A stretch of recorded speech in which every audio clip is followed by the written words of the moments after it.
I'll hand over to you. Fantastic. Let me just increase my volume a bit. So so if everyone can hear me, I'm really delighted to be following you, Alicia, actually, because you've just made some incredibly valid points that I'm going to touch on throughout my presentation. I'm delighted to be giving this presentation today to everyone. Customer service is probably my greatest passion in life, other than Argos. So I could talk about these two all day, every day, and I actually blog on it weekly because I absolutely love customer service. I'm delighted to be giving this. It's going to be a high energy presentation because I totally believe this and I'm hugely passionate about it. So let's get on with it. So customer service, what does it mean? And what does it mean in independent schools? That is the most important thing. So let's just start with the actual explanation of customer service, because I think people just use it as a byword nowadays, along with customer experience, which I will also explain in a second. This is the act of assisting and advocating for your customers before, during, and after the purchase of a product or service. Notice I talk business because I believe that we in the independent sector are in the business of education. That is just how it is. And we need to be looking after our customers. I say customers, not parents, because I actually believe the pupils are our customers too. And it is really important that we are looking at this from the very beginning through to the very, very end. Every time you interact with a customer, you need to listen. I'm going to talk about more about later. Be helpful, be professional, be positive, be proactive, and above all, be passionate. Independent schools are incredible places. It is an incredible product. If you are not passionate about where you work, don't bother, because you need to transfer that to the customers that you see on a daily basis. They're about to spend, in many cases, £45,000 on your schools. So if you are not thinking, I am not going to give my best every single day, that won't transfer to them. And at every single point in the process, it is incredibly important.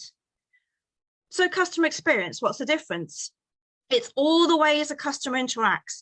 You provide the service, but it's that customer interaction throughout, from inquiry through to joining and then leaving and beyond. And don't forget, we are dealing with customers here from the cradle to the grave. I'll just say it as it is. So they come in, they're looking at sometimes baby units. They come in, they leave at 18, and then they go off to be alumni. And, you know, this is where development comes in. They're hopefully going to leave you a legacy at some point. It's all the way through. So if you are not looking after them all the way through to pay you the fees, to give you a legacy, then that is not ensuring you that create that amazing customer experience at every single touch point. And perception here is very, very key. So you've probably all seen this. I'm going to just explain perception, but I'm going to use this also at the same time to explain it to the teaching staff. I want you to use some of this stuff I have in my presentation for inset days, and I'll explain about this then. Is that it's really hard sometimes for people to understand perception, and perception is king. It's just how it works. You may think one thing, but other people don't think that way. You may think, actually, it is research has shown you can have fact right there in front of you, and it's true, but that other person will not change their beliefs. They will not change what they think, because it's all about perception. So this is a case in point. You can either see an older person or a younger lady. It is just how you view that picture, basically. If you are on chat, I'll try and look at chat and see if anyone wants to ask questions throughout as well. But yeah, this is really key. Now, if you want to explain to teachers, because that's just a picture, this is a better way of doing it. Is it a 6 or is it a 9? Who knows? And that is all about the idea of perception. So are independent schools luxury products? I don't know if people want to stick on chat whether they think it's a luxury product or not. My belief is they are. And this is the reason that I think it is a luxury product, is because this is the definition of luxury. Luxury goods are also called superior goods, are products with a demand that is directly related to consumer income. When you're spending £40,000 a year, that's quite a significant amount of money. And that's why these are luxury products. So this is why you need red carpet levels of customer service. And I'm just going to make it really apparent. This is the kind of thing you need to put in presentations to staff. when you are trying to explain why this is so important, because I've done these presentations throughout the 4 independent schools I worked at. I've mystery shopped every of one of the 4 schools I worked at.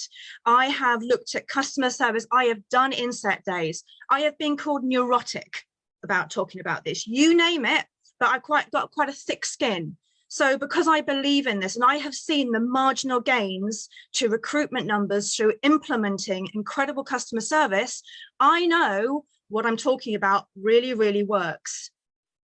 So lifetime value in independent education. Let's just have a quick look at this. So I'm just doing an average from one of the last schools I worked at.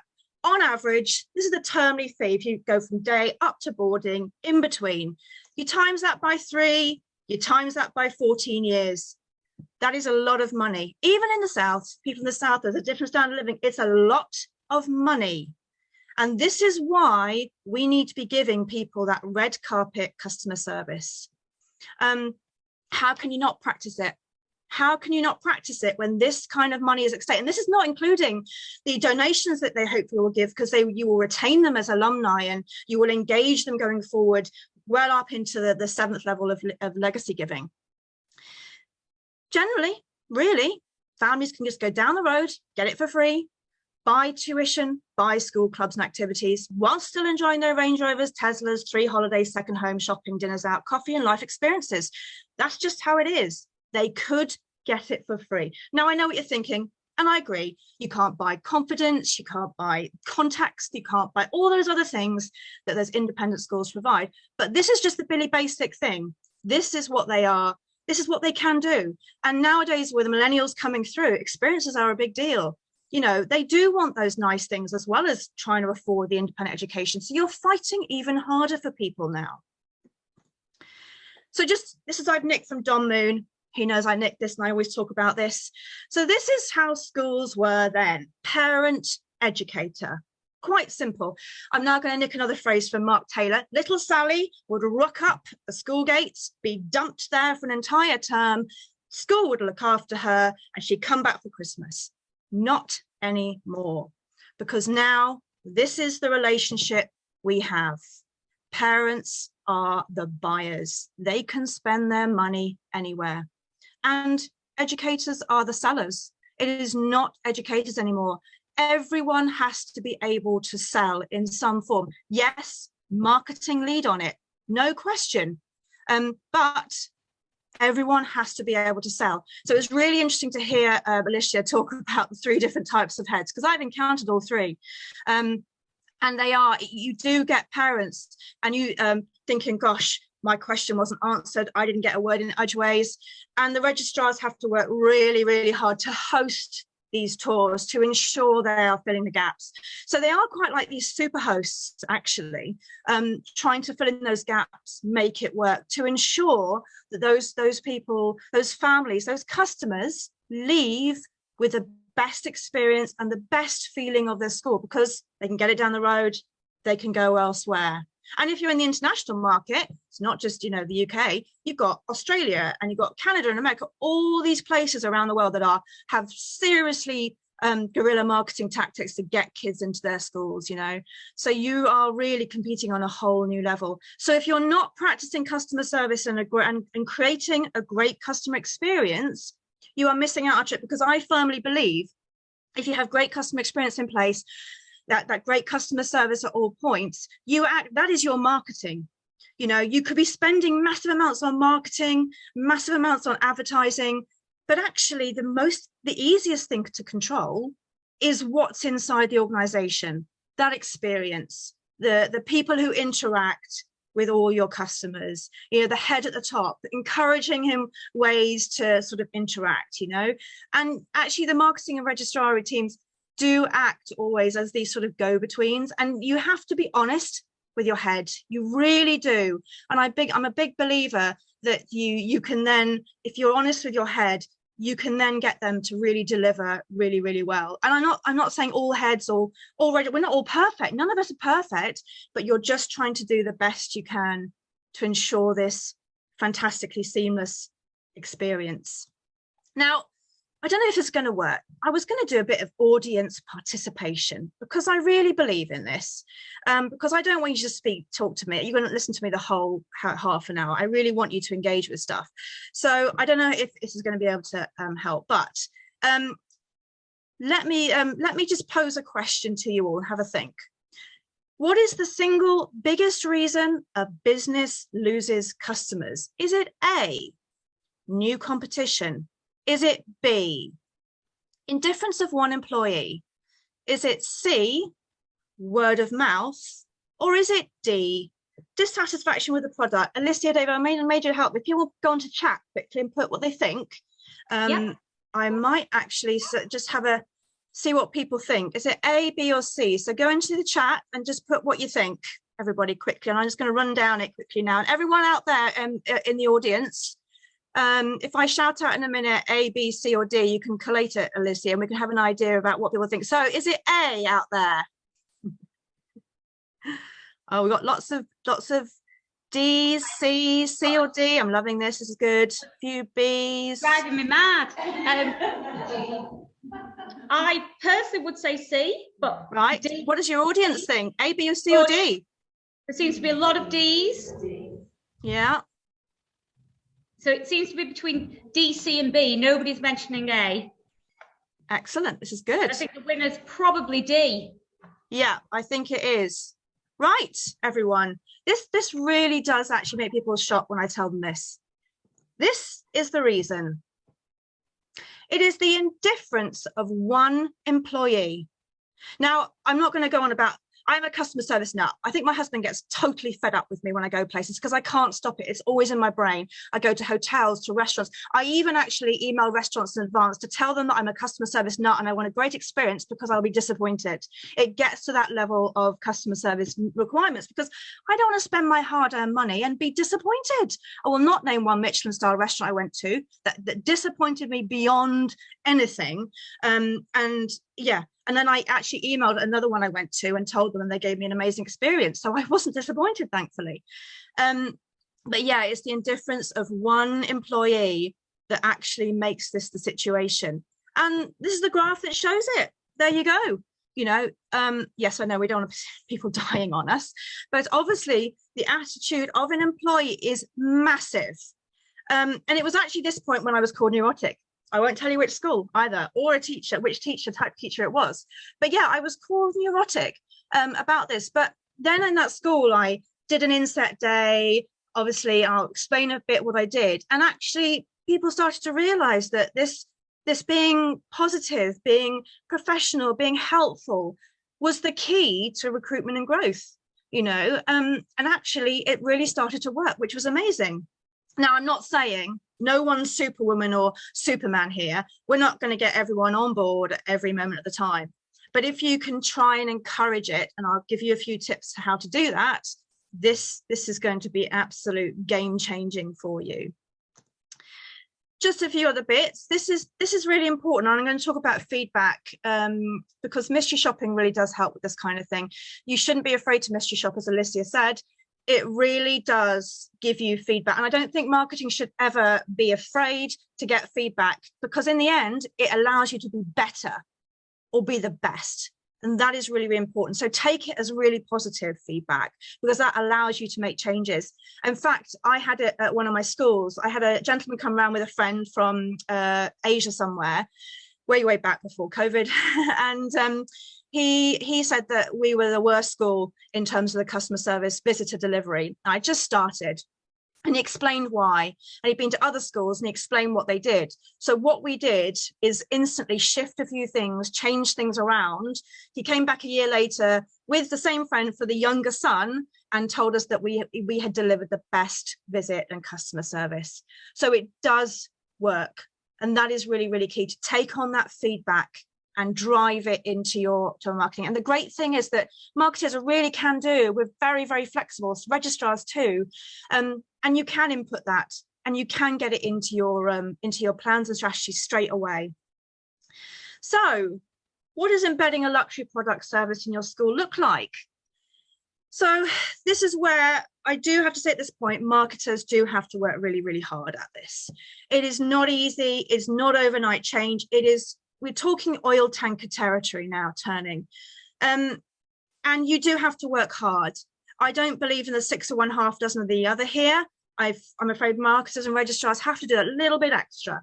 Because we're part of the dark arts. No one understands the dark arts of selling. And we really have to tell people. And I left the independent sector 2 weeks ago. I'm now in another education setting, and it is exactly the same. You need to make people understand what you do, what you're delivering. And that is absolutely critical. So, because we only know what we know. And actually, until you explain to people what you do, how do they know where your role starts and ends, and how they can help, and then what you can do to help them? And that's really critical. I think sometimes over the last 12 years, I realized it's just a lack of understanding between curriculum, teaching, and support staff. And actually, when you communicate, when you're there supporting, all those barriers go down, and you can have the most incredible relationship, and everyone works as one team. And that is just the most important thing. So what does it look like? Everyone is involved in marketing: the administrators, the caterers, the cleaners, the estates, the teaching staff. I always say that when I'm at schools is that before a family ever sees a teacher, they drive up, as Lucy was saying, go through the estates, they get into the reception, they see the receptionist, they smell a clean school. I don't know if one of the tricks that I've done is spray apple and cinnamon at Christmas, or more lineny smells around summer, to give a nice sort of idea of when you walk in somewhere that smell is associated. And they maybe have some refreshments, and I hope people do that, because you want icebreakers. Because I'll explain in a minute that for this is that 15-minute first chat is hugely important when you're getting someone face to face. And yeah, these things really, really do help. So they'll probably have some pastries. So all of this is all those what you would call support departments before they've even met a teacher. So everyone is involved in marketing, and that is crucial. And it's really important you go around to talk to the support staff, just as you would do the teaching staff, because it's one team. Everyone is involved in it. Everyone has a little tiny part to play in the cog of the school life and the sales process. So just make sure everyone knows they are all equally important in terms of their role to play. Use inset days. This is key. What you need to be doing, and you'll probably do what I was given the graveyard shifts for inset days, the last of the day, everything, because marketing is sometimes, not always, sometimes not seen as the most important thing in admissions. It's getting so much better. There's much more professionalism, but we're tacked on. But you need to display energy and passion and show excitement for what marketing can do for the school. You need to use inset days to tell them about what marketing does, tell them what registry does, what they do during the year, what they're trying to achieve. And then you need to follow those up with emails. So each half term, tell them what's going to happen that half term, tell them what we all have achieved as a team, to make people feel involved. Because once you've had that inset day and they understand more, and you say to them, this is how we're going to help you, and this is how you can help us. So content creation, so sending emails with stories and photos, and being really on it on open day, those really critical things, and smiling and saying hi when you see a parent touring. Really sort of 3 things. Give them just 3, because we know that teachers also, that's the primary role, is to teach and to look after the students. That's really important, but they do need to get involved with these things too. And you, as the marketing people, have to be visible.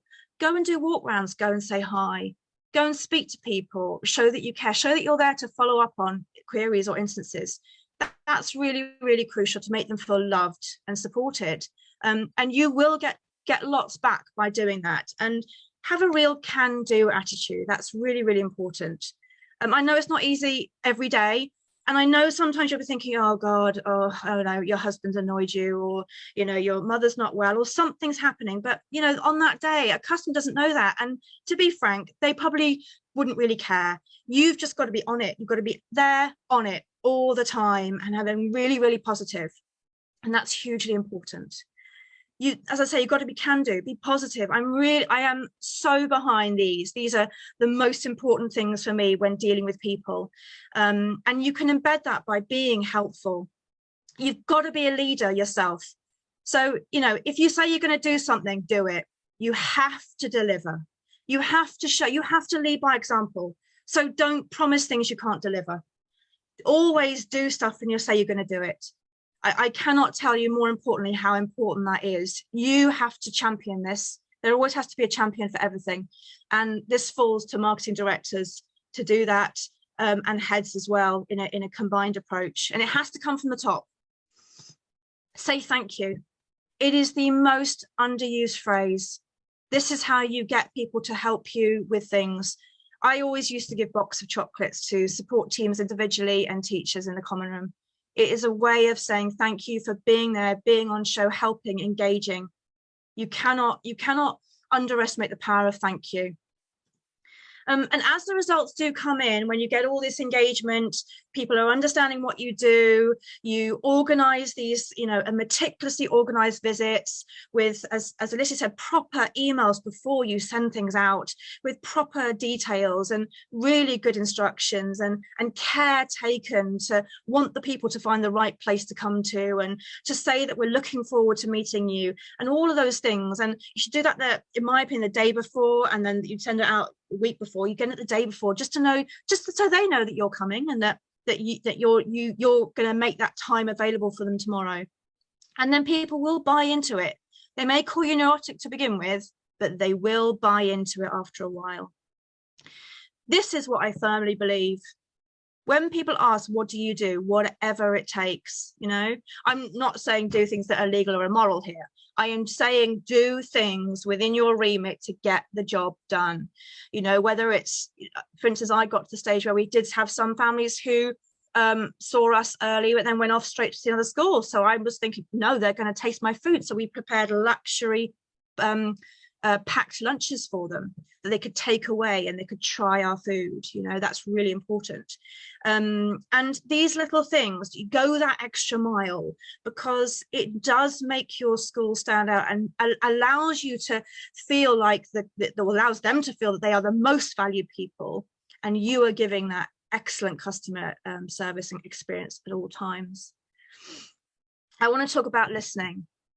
Now, active listening is totally key. If you could take one of two things away from my talk today, and I know what I've listened to talks, you switch off, you're looking at emails, you're thinking about other things, I totally get it. But if I could ask you to do one of two things today and take it away, active listening. Now, when that parent comes in that first time through those doors at the reception, you take them into that room that Alicia was talking about without those boxes in the corner. You will speak, offer them refreshments, offer them something. Now, we have two types of buyers generally, first and second time buyers, excluding internationals now. These people, first time buyers, probably don't think they should be there half the time. They are dead scared. They've never walked through these halls. You have to make them feel totally relaxed, like they are meant to be there. This is the place to be for them. And then you might find that people, by offering that, doing small talk, I'm telling you, if you're not doing small talk right from the day one, you're in the wrong job as well. You've got to be able to chat, ask how they are, where they've come from today. I always follow the Duchess of Cornwall's approach. Don't research anything. Go in blind to a degree and ask the questions. Find out. People love having questions asked of them. They love being asked about things. People love talking about themselves. It's just how it is. So do find those things out. Obviously you want to know a bit about the children, and say things like, I have an idea what you're interested in, but do tell me from your point of view what you're interested in. All right, make it really personal. They might burst into tears on you, as happened on a number of occasions with me. They may talk about bullying. They may talk about all these sorts of things. It's really important that you listen, not with the intent to respond, but just purely listen. And be there as that comfort. Be there for them to tell you all those things that are really important, because that will allow you to give them the best experience in the next hour and a half. You can then know, for instance, that you are putting them on the right tour. You can warn any teachers that they meet. You can give that experience. You might be able to slip in when somebody comes out. You might want to go and take them over to talk to one of the pastoral team. These are the things you can slip in to make that experience absolutely 5-star. And that's only done through active listening. So just a quick few things. These slides are available, so I'm not going to go through it. This is what we like. Can-do attitude, smile, lovely welcome, all these amazing things down here. Lack of complications. I was trying to book something the other day, I won't tell you what it is, and they just told me I could do this by that, and it would be easy if I did that, and I just put the phone down. I couldn't cope with it anymore. I don't like complications when I'm dealing with things. I want things to be easy. Personal attention, bespoke. This is what we don't like. Not enough people thank people. Not enough people say hello and goodbye. You know, these are really important, especially in the day when we're all a bit worried about shaking hands still. You know, thank you, hello with your eyes, and goodbye if you can't elbow pump or shake the hands. It's really important that we have, you know, that we do what's on the left and we don't do what's on the right. This is what customers want. They want this. These are the top 10 priorities. Yes, the quality of the product is important, otherwise they shouldn't or wouldn't be there. But being treated as a valuable customer is the most important. Being felt like they're the only person that matters is absolutely crucial. The ease of doing business I've just mentioned in my circumstances, I literally have zero patience. I've just bought an allotment to try and get patients to grow veg. And I swear, this is hugely important in terms of customers. They don't have time. We're all supposedly cash rich, time poor people. You know, people don't have time. You've got to make sure that it's easy for people to do business with you. Practical ideas. I hate these presentations when you have practical ideas of what to do. So here we go. Favourable visit, really good instructions following on from this year. Sat nav, where to park and go for reception, make it easy. This also confirms to you that they're coming and that to them, you know you're going to be welcoming them the next day. Great, everyone feels at ease already. Parking spare space, reserved with name on, if possible. People know they're in the right place then and they feel wow. Wow at the point of delivery. Chalkboard in reception with child's name on. Parents love this. The amount of times I've done this and parents take their pictures of their child in front of it. Again, they know they're in the right place and they feel like they're welcome. Refreshments as an icebreaker. Please, please, please, I've heard schools not doing this. You need to have 15 minutes chance to sit, go to the facilities for them, have a chance to have a coffee, relax, talk, break bread, as I call it. It is really, really important to do that before you're rushed around the school, meeting tons of people and they're about to take a ton of information in. Have that chance to relax. Tour the school pupils of the same year and interests. Make it bespoke. This is the customer experience. Choose the right gender of child for this, the right interest. If a child likes drama, get a drama student. That's just makes sense to me to do that. Offer lunch, or as I said, the luxury pack lunch. Don't be thinking, oh, but that's costly, it's going to go on a budget. When they're spending £40,000 a year, £1.50 or whatever it is does not make a difference. Follow up on email the same day and continue to communicate. I am a bit of a persistent person. I don't like to lose in that sense. I will follow up and follow up and follow up until really I feel there's just no more to do. And actually I have won customers over in the past with that. One said to me, if you hadn't kept on following up, we would never have come. Nobody seemed to care like you did. This is really important to do that. Don't think just because they haven't followed up to 1 or 2 emails, they're not going to get back to you. Maybe something's happened. So just keep on. Follow up and follow up.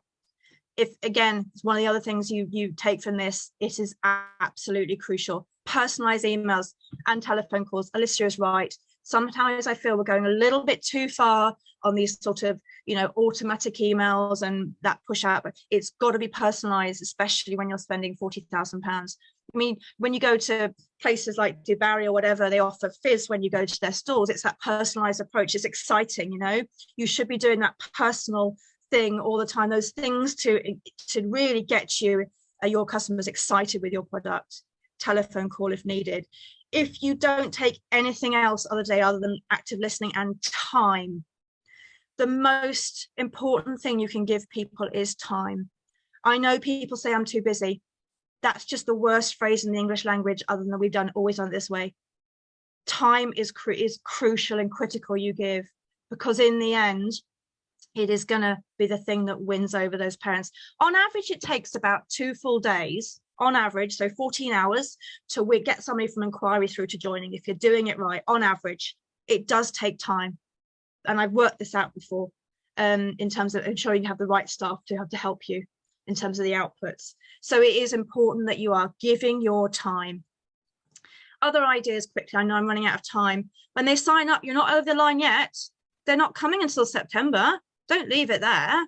Send emails around key signal times, check in, telephone them, send birthday wishes, ask if they need any help. Don't think it's over. Never use the word no. If you can see this, I have a yes button. And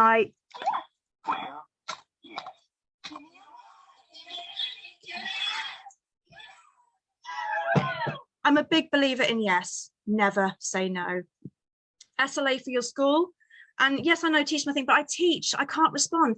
They don't have to respond with a solution. They could just say, thanks so much for email. I'll get back to you within such and such a day. It's really important to have these things too. Feedback is key. And of course, I've talked, Liz has talked about the miss shot, but I'm a massive buyer into feedback and surveys. If you don't get the feedback back, how can you improve? And it's not criticism, it's allowing you to get better and be the best you can be.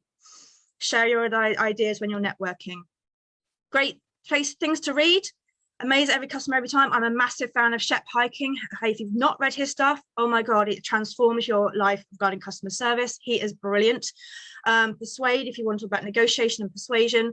Drop the Pink Elephant. It's all about saying what you can do, not what you can't do. And there's some other bits there too. And something to finish with. This is really important. 80% of businesses say they deliver superior customer service, and 8% of those people think that these businesses only offer superior customer service. It is all about perception. And my favorite quote I'll leave you with, this is the most important thing to remember. There is only one boss, the customer, and she can fire everybody in the company from the chairman on down just by spending her money somewhere else. Thank you very much for your time.